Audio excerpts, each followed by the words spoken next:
constructor tiene que ser accedido por todo el proyecto. Cada vez que vos quieras llamar a la pelotita verde y construir a partir de esa pelotita verde a través de este motor, este constructor, vos necesitas que puedas acceder a este constructor. Por tanto, es público. O sea, dentro del proyecto vos lo podés llamar donde vos quieras. ¿Con el qué operador? Con el operador new. ¿Sí? Por eso es público. Se dan cuenta, siempre ponemos público. ¿Sí? Y luego, ¿qué va? El nombre de la clase. Que, bueno, si es estudiante, acá vas a poner estudiante. ¿Por qué? Porque hace rato vimos que el constructor tiene el mismo nombre que la clase. Entonces, si pusiste estudiante, el constructor se va a llamar estudiante. Abro paréntesis, cierro paréntesis, abro llave, cierro llave. Significa que aquí comienza el constructor y aquí termina el constructor. ¿Sí? Es parecido a un método. No sé si se acuerdan la parte de método. Bueno, es parecido.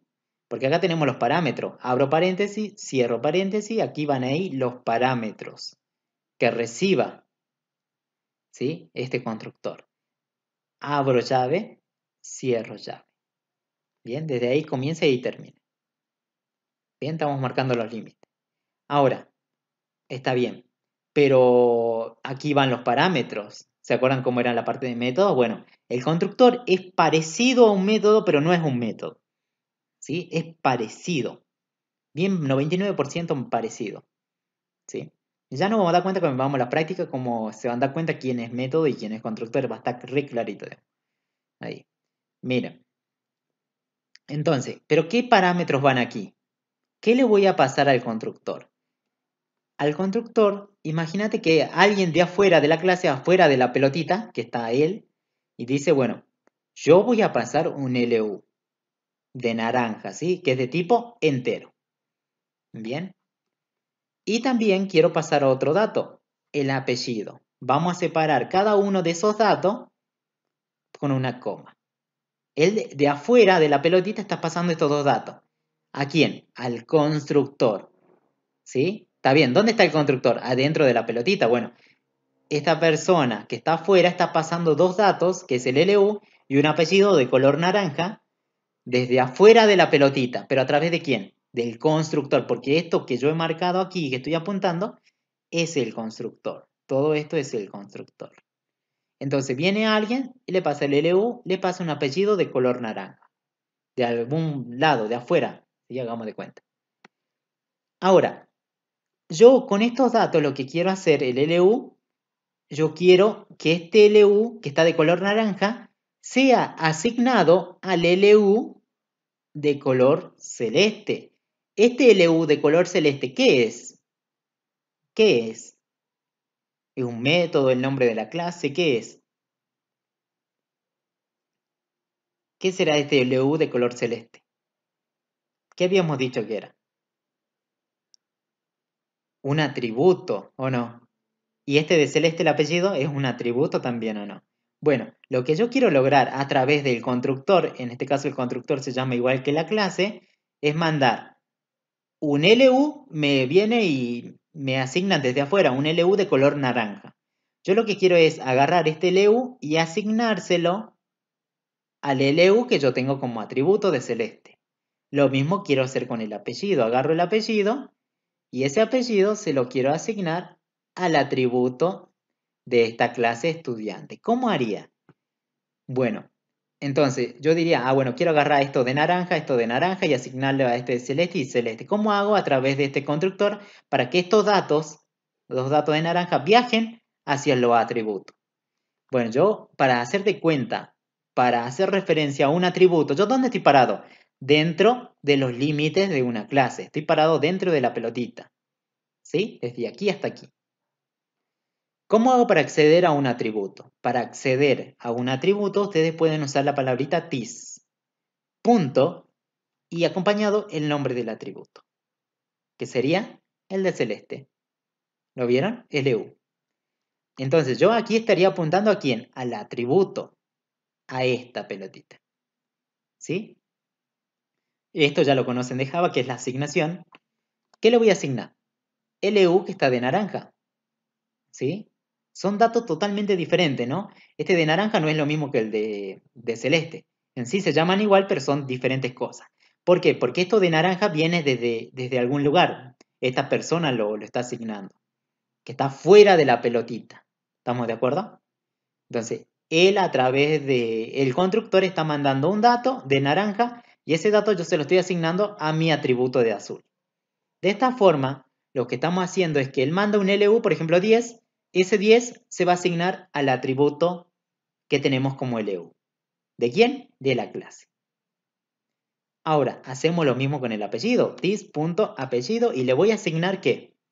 El apellido de color naranja, o sea, el dato que él me trajo. Es como el huevo y la harina, digamos, él está pasando el huevo y la harina, y aquí ese huevo se está asignando a esta sección, y esta harina también se está asignando a esta parte.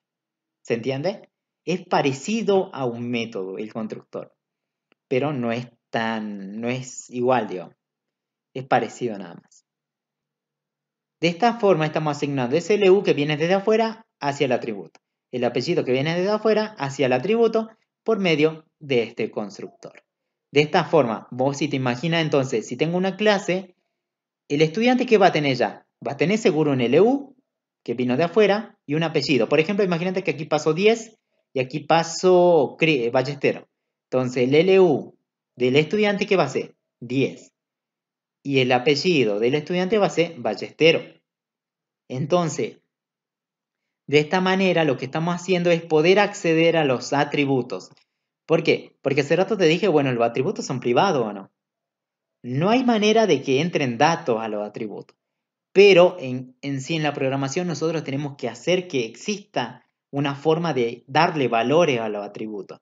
Porque está bien, yo te decía es privado, tu cuenta no puede cambiar, por ejemplo, tu saldo no puede cambiar en un sistema. Bueno, está bien, son privados, está perfecto. Pero en Java, en la parte de orientado a objetos, tiene que haber alguna forma de que ustedes, programando, asignen valores a esos atributos. ¿Sí? O sea, que rompan este private un momento para darle valores, hagan de cuenta. ¿Sí? Bien.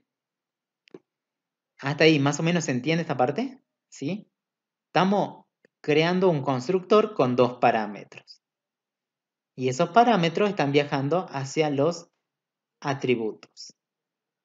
De esta forma, los atributos ya tienen un valor. Bien, entonces hemos definido un constructor con dos parámetros. O podríamos decir también un constructor con todos los parámetros, porque ¿cuántos atributos tienen? Dos. ¿Y cuántos parámetros estamos recibiendo? Los dos, o sea, dos. Entonces sería un constructor con todos los parámetros. Imagínense que ustedes tuvieran 5 atributos y acá definen 5 parámetros. Entonces están usando un constructor con todos los parámetros. ¿Sí? En sí, como le decía hace rato, un constructor no es que existe uno solo. Hay varios constructores. ¿Sí? Que nosotros podemos crear. Hay constructor vacío, otro personalizado y otro con todos los parámetros. O sea, con todos los atributos en sí. Miren, voy a crear otro constructor. Public, el nombre de la clase.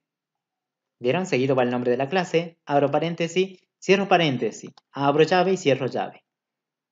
¿Sí? Y aquí tengo definido otro constructor. En este caso, este constructor, ¿cuántos parámetros tiene? ¿Cuántos parámetros tiene este constructor? ¿Cuántos datos recibe?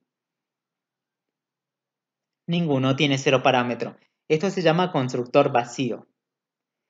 Si es constructor vacío, ¿qué pasará? No hace lo mismo que el que está arriba. El de arriba recibe datos y se los asigna a los atributos, ¿estamos de acuerdo? Pero este, ¿qué hace? Y bueno, si no recibe nada, no le está asignando nunca al atributo, a los atributos no le está asignando nada. O sea, cuando se vaya a crear el estudiante se va a crear por medio de este constructor. ¿Cuánto va a valer el LU si uso este constructor? ¿Cuánto iría a valer el LU si uso este constructor? Que está aquí el constructor vacío. ¿Cuánto se imaginan que valdría? ¿Tendría algún valor o no? Porque ustedes dense cuenta, el de arriba, yo sé que si acá recibo un LU 10 y acá recibo Ballestero, ¿cuánto vale el estudiante? ¿Cuánto tiene en LU? ¿Cuánto va a tener? ¿Cuánto va a valer en LU si uso este primer constructor? ¿Cuánto iría a valer? 10 en su parte de LU. Y si paso Ballesteros por aquí, Ballesteros pasa aquí y aquí. El atributo, el estudiante, tiene un apellido Ballesteros. Entonces yo sé que cuando vaya a crear este molde, vaya a crear un objeto a partir de este molde que es la clase, yo sé que va a tener un LU10 y un apellido Ballesteros. Pero si uso este otro tipo de constructor, este no recibe nada. Entonces, el LU y el apellido quedarían con un valor nulo o un valor por defecto que le da Java. En el caso de los números enteros le da 0 por defecto y en caso de los string creo que le da null. Sí, eso lo vamos a ver en la práctica, sí qué valores le da por defecto. Pero en sí este constructor vacío crea al estudiante. ¿Pero con qué datos? Vacío, no tiene nada, no tiene datos. Es como que un recién nacido, un bebé recién nacido, no tiene un nombre en un primer instante. No tiene, por ejemplo, el apellido definido, apenas nace. ¿Estamos de acuerdo? Entonces, si vos utilizás este tipo de constructor vacío, imagínate que el objeto al principio, todos los valores de los atributos están vacíos por defecto. ¿Sí? O sea, están nulos o tienen un valor por defecto que le dejaba. Ahora, si usamos este otro, ya sería más personalizado. Entonces yo, apenas nazca esta clase, apenas nazca el objeto del estudiante, yo le mando un LU y le mando al toque ahí un apellido. Esa es la diferencia que tienen estos constructores. ¿Sí? Este es un constructor vacío, le da valores por defecto al atributo y este es un constructor personalizado. O sea, un constructor también con todos los parámetros, se puede decir. Bien, o sea, con este le damos datos al toque, apenas nace le damos los valores. Y con este, y bueno, no les damos los valores todavía. Sí, al objeto que vayamos a crear. En Java, bueno, quedaría algo así a nivel de código. Algo así de bonito lo van a ver. ¿Sí? En Java. Bien, vamos a seguir haciendo. Vamos a ver ahora el objeto. Los objetos, ¿a partir de qué se crean? A partir de clases. ¿Estamos de acuerdo? ¿Por qué? Bueno, un objeto en la vida real. ¿Cómo creas vos un huevito de Pascua? A través de un molde. ¿Cómo creas un televisor? A través del molde del televisor. ¿Cómo creas un auto? A través del molde para crear autos o no. Bueno, los objetos en Java se crean de la misma forma. O sea, ustedes tienen que tener un modelo y a partir de ese modelo se crean los objetos. Por tanto, dice que los objetos son una instancia de una clase. Cuando vos te digan, instanciame una clase, están diciendo, bueno, crea un objeto a partir de la clase. Eso significa instanciar. ¿Sí? Ahora, un objeto en la vida real posee unas cuantas características. Los objetos tienen identidad, tienen un estado y tienen un comportamiento. Sí, pues el televisor que hace, puedes cambiar de canal, puedes ver YouTube, puedes ver Netflix, bueno, tienen comportamiento, ¿no? Tienen identidad, significa que cada objeto es único e irrepetible. No existen dos personas iguales, ¿o no? Cuando se crean las personas, cuando nacen, no todas son iguales, no todos tienen las mismas características. No es uno es alto, uno es bajo, uno es más flaco, uno es más gordo, bueno, son únicos e irrepetibles, y el estado también. ¿Sí? Y tienen un estado, ¿por qué? Porque en un momento tienen un valor, porque por ejemplo, yo en algún momento tenía, no sé, 23 años, y después ya cambié a 25 años, y así va subiendo, ¿no? ¿Sí? Cada objeto tiene estado a medida que pasa el tiempo. Está bien, cuando vos vas a llenar, por ejemplo, los datos para el ANSE, o para, no sé, sacar el permiso de circulación, ponele, ¿sí? Ponele que vos te cambiaste de dirección del domicilio, bueno, el objeto primero tenía un domicilio en Jujuy, luego se cambió a Palpalá. Entonces los objetos van cambiando de estado o mutando de acuerdo a